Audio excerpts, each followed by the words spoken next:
ስክሮል እንዳታረጉት። ሰበር መረጃ የታሜ ታፕሴራ የታቀደ ዝርፊያ፣ የህይወት ማጥፋት ሙከራና የንብረት ማጭበርበር ወንጀል ነው። የሲደመር ምልክት ንኩ። ሙሉ መረጃውን ልንገራችሁ። ላይክ፣ ፎሎ፣ ሼር በማድረግ እንግዲህ ቤተሰብ መሆን እንዳይረሳ።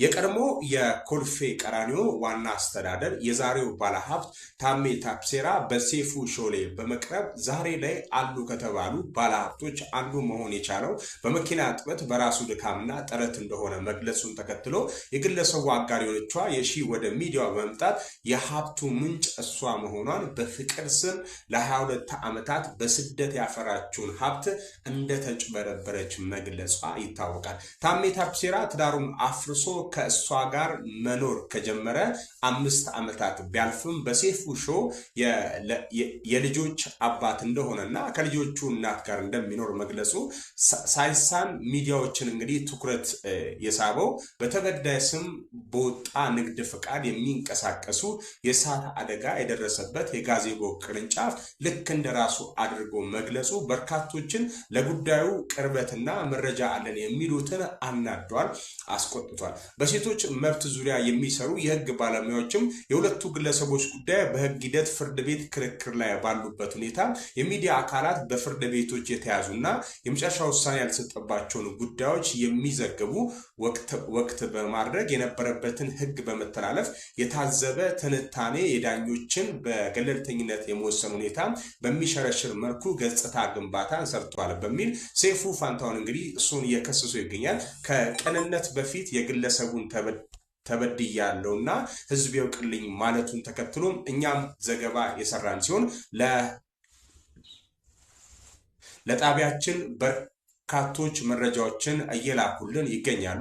ከተላኩልን መረጃዎች መካከል የሲያትል ነዋሪ የሆነው ግለሰብ እንዲህ ብሏል። ዛሬ በአደባባይ የምናገረው ስለ አንድ ስኬታማ ነጋዴ ሳይሆን በፍቅር ስም ተጠግቶ የሴታችንን ህይወትና ጥሪት ስላጠፋ ጨካኝ ግለሰብ ነው። ይህ ሰው ወደ ሴፉ ሾው በመቅረብ የገነባውን የጀግንነት ምስል በሌላ ሰው እንባ ደምና ላብ ላይ የቆመ የውሸት ክምር ነው። ለጉዳዩ ቅርብ ስለሆንኩኝ የሺ በደንብ ያላብራራችሁን የተፈጸሙትን ወንጀሎች ዝርዝር እነሆ ልንገራችሁ።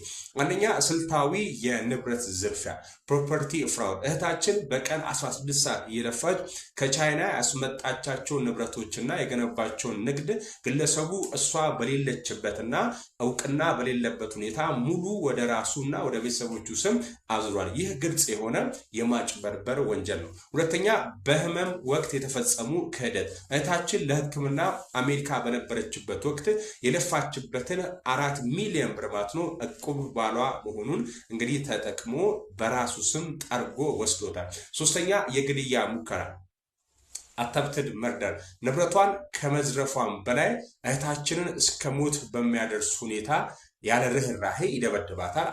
አካል ጉዳት ብቻ ሳይሆን ህይወቷንም ለማጥፋት የሄደበት ርቀት እርሱ አውሬ መሆኑን ያሳያል። አራተኛ፣ የሚዲያ ማጭበርበር። ይህን ሁሉ ወንጀል የሸፈነው በሚስቱ ጓደኝነትና በሴፉ ፋንታውን መኪና በነፃ ጥገና በመስጠት በኢቢኤስ ላይ ቀርቦ ታታሪ መስሎ በመታየት ነው። እኛ በእጃችን ላይ ከቻይና የመጡ የንግድ ሰነዶች፣ የባንክና የዕቁብ ማስረጃዎች፣ የፖሊስ ሪፖርቶችና የደረሰበትን የክፉ ድብደባ የሚያሳይ የሕክምና ሪፖርቶች አሉን። የሌላውን ላብ ዘርፎ ለቤተሰብ ስም ያዞረ ወንጀለኛ በሚዲያ ዝና ስላገኘ በህግ ማምለጥ አይችልም። ፍትህ እንዲሰጠና ይህ አውሬ በህግ ፊት እንዲቆም እንጠይቃለን ብሏል። በሴፉ ሾው ላይ ብቻ ጉዳይ ከዚህ በፊት ዳዊት ድሪምስ ላይም ቀርቧል። ይህ ነገር ይታይ።